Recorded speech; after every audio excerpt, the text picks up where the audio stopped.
Robbing jannatga zanjirlar bilan sudralib ketayotgan qavmni ko'rib ajablandi deydi.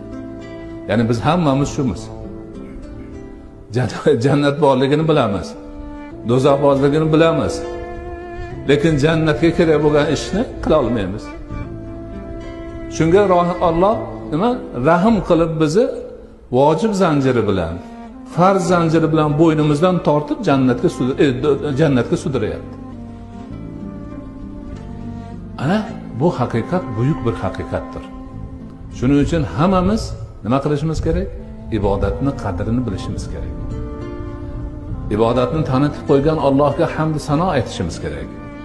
Ibodat fursatini umrimizning eng go'zal fursati deb bilishimiz kerak. Ibodat bilan banda Allohga yaqinlashadi. Allohning roziligini topadi. Allohning muhabbatiga sazovor bo'ladi. Bundan ulug' narsa yo'q dunyoda.